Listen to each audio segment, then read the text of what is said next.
네, 안녕하세요. 큰지불타리입니다. 현재 정부에서 제한적으로 DSR 규제 완화에 대한 이야기들을 하고 있습니다. 아무래도 부동산 상승기 때 전세 계약을 하셨던 분들이 이제 2년이 지난 뒤에 다시 전세 계약을 할 시점이 되니까 주변 전세 가격이 많이 하락하였기 때문에 역전세가 증가하고 있고, 이에 전세 보증금을 내어줄 수 없는 상황들이 발생하고 있다 보니까 이를 많이 걱정하고 있는 것 같습니다. 그래서 오늘은 DSR 뿐만 아니라 부동산 대출 용어들이 어떤 차이가 있는지 한번 간단하게 정리해보고, 이 DSR 규제 완화가 과연 부동산 시장에 어떤 영향을 줄 수 있을지도 한번 살펴보도록 하겠습니다.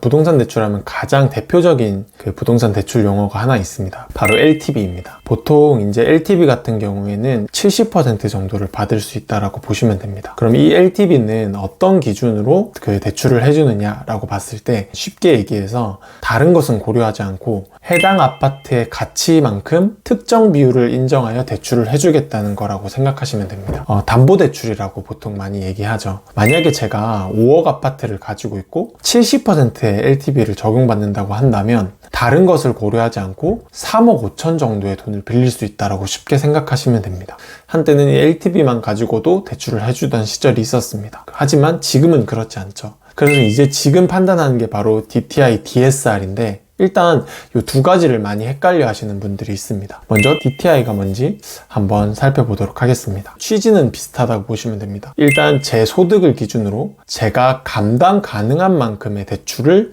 받을 수 있게 해주는 제도라고 보시면 되는데, 아까 LTV 같은 경우에는 어떤 특정 주택 가격에 담보를 기준으로 대출을 해준다고 한다면, DTI는 내 소득이라는 기준이 추가된다고 보시면 됩니다. 예를 들면 월에 440 받고 있다고 가정한다면 그 440만 원에서 특정 비율의 원리금을 초과하지 않는 정도로만 대출을 받을 수 있게 해주는 겁니다. DTI는 주택대출의 원리금 상환과 그리고 주택대출뿐만 아니라 기타 대출의 이자 상환액만 본다고 보시면 됩니다. 원리금이 아니라 기타 대출의 이자 상환액만 보는 겁니다. 이 DTI랑 DSR의 다른 점이 딱 이거 하나인데요. DSR 같은 경우에는 기타 대출의 원리금까지 같이 보는 겁니다. 그러니까 당연히 DTI보다 DSR이 더 빡세겠죠. 그러면 보통 DSR 같은 경우에는 은행권에서 한 40% 정도로 지금 보고 있다고 보시면 됩니다. 그럼 제가 아까 월 소득이 450만 원에서 40%라고 한다면 제가 가지고 있는 대출의 원리금을 전체 다 합쳤을 때 180만 원 정도의 원리금만 납부할 수 있는 수준의 대출을 할 수 있다는 겁니다. 그러면 제가 만약에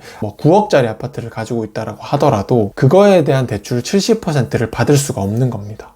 왜냐하면 대출 70%를 받게 되면 6억 3천의 대출을 받게 되는 거고, 6억 3천의 대출을 40년 상환이라고 본더라도 월 180만 원 이상의 대출을 상환해야 되기 때문이죠. 이 DSR에 포함되지 않는 대출이 있습니다. 첫 번째가 바로 전세자금 대출은 DSR에 포함되지 않습니다. 그렇기 때문에 이 전세자금 대출을 받았다고 DSR에 문제가 있을 것 같다라고 생각하실 필요는 없습니다. 또 하나, 중도금 대출도 DSR에 포함되지 않습니다. 그렇기 때문에 레버리지를 극대화할 수 있는 방법 중에 하나가 중도금 대출을 활용한다면 DSR에 포함되지 않기 때문에 레버리지를 충분히 극대화할 수 있는 방안으로 활용될 수 있는 거죠. 그래서 이 DSR이 적용되지 않는 대출이 되게 좋은 건데, 저희가 지금 정부에서 지원하는 대출 중에 DSR이 포함되지 않는 대출이 바로 특례보금자리론이 있는 거겠죠. 특례보금자리론은 당연히 받으실 수 있는 분들이라면 활용하시는 게 가장 좋고, 왜냐하면 지금 현재 대출을 받고 있는 대출에서 특례보금자리론으로 갈아탄다고 하더라도 중도상환 수수료도 없고, 마찬가지로 특례보금자리론을 받다가 다른 대출로 나중에 금리가 떨어져서 갈아탄다고 하더라도 중도상환 수수료가 없습니다. 사실 이것만으로도 대단히 매력적인데 DSR까지 적용되지 않기 때문에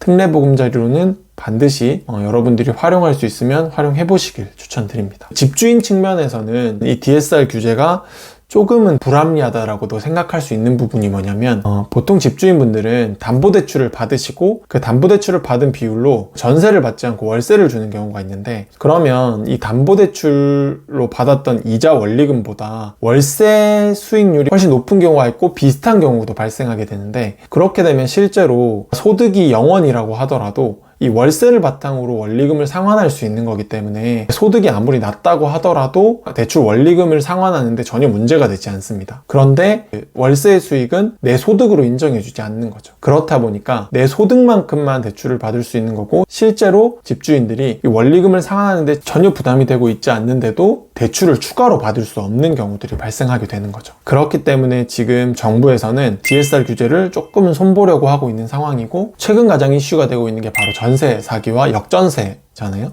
21년도에 상승기의 피크점을 달렸다가 그때 전세 계약을 하셨던 분들이 2년 뒤에 돌아와 보니 전세 가격이 뚝 떨어져 있는 걸 지금 확인할 수 있는 거죠. 그럼 제가 만약에 전세를 지금 살고 있는 사람이라고 하더라도 제가 계약했을 당시보다 1억이나 가까이 전세 가격이 떨어져 있으면 당연히 계약갱신을 청구하지 않고 그 계약을 해지하겠다라고 집주인한테 얘기할 수밖에 없는 거죠. 근데 집주인 상황은 4억의 전세를 줬고 지금 뭐 예를 들면 전세금이 3억으로 떨어진 상황이라면 1억의 자금만큼을 목돈으로 보유하고 있다가 그 나가시는 분에게 추가로 지급을 해드려야 되는 상황인데, 그럴 돈이 지금 없는 거고 대출도 DSR 때문에 받을 수가 없는 거죠. 그래서 정부에서는 이렇게 전세를 퇴거할 때 돌려줘야 되는 돈에 대해서는 지금 DSR 규제를 완화해 주겠다라는 얘기를 조금씩 해주고는 있습니다. 어떻게 될지는 알 수 없겠죠. 근데 만약에 이 규제가 완화되게 된다면 부동산 시장에는 그래도 조금은 긍정적인 상황이 될 수는 있겠죠.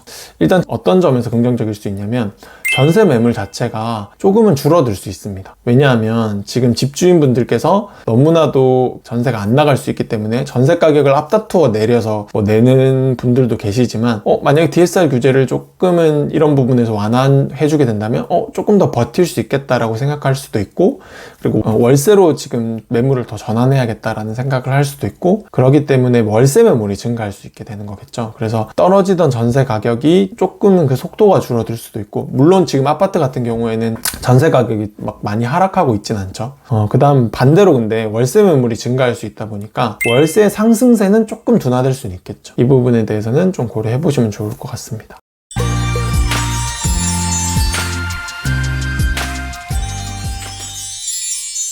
그래서 오늘은 LTV, DTI, DSR의 차이점에 대해서 간단하게 한번 설명드렸습니다. 자, 그래서 이 규제가 어떻게 완화될지는 조금 지켜보시면 좋을 것 같고, 아무리 그렇다 하더라도 DSR을 완벽하게 풀어줄 상황은 지금 아닐 것 같습니다. 여러분들도 어떻게 시장이 돌아가는지 계속 관심 가지시고 살펴보시면 좋을 것 같습니다.